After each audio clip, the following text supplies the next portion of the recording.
Today we're talking about Annihilation, the new map pack for Call of Duty Black Ops. We have 4 new multiplayer maps: Hangar 18, Silo, Drive-In, and Hazard, and a new zombies map called Shangri-La.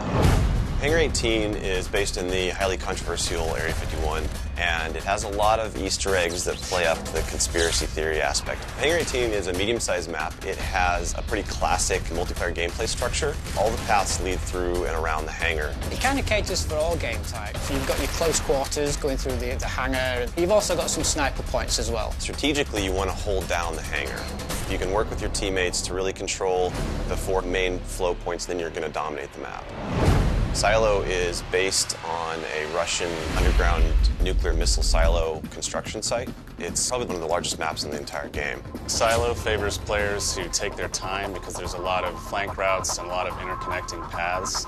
So players who are smart and use decoys and pay attention to the mini-map are going to be more successful. You can't really stick around in one place for too long because you're going to get shot from multiple angles. You really need to learn how to play the map, how the paths flow, and you need to stay on the move.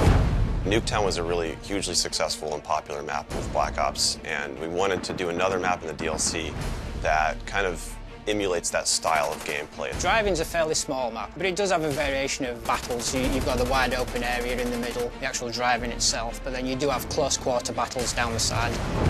So Hazard was inspired by one of our World at War maps called Cliffside, but it's a complete reimagining of it.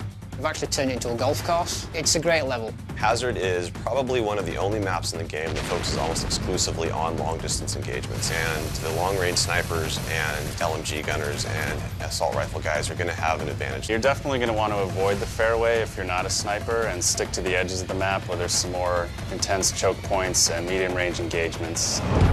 The story in Shangri-La is shrouded in mystery.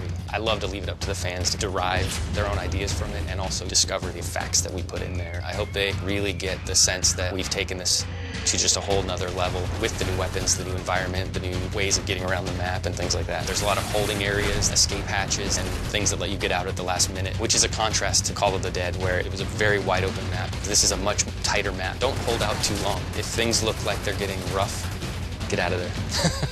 It's time to go. With Annihilation, we had a goal that we really wanted to push the visuals in all the maps. Each map feels very unique from one another. They feel like the kind of maps that you just want to spend a lot of time in. Annihilation hits Xbox Live Marketplace on June 28th.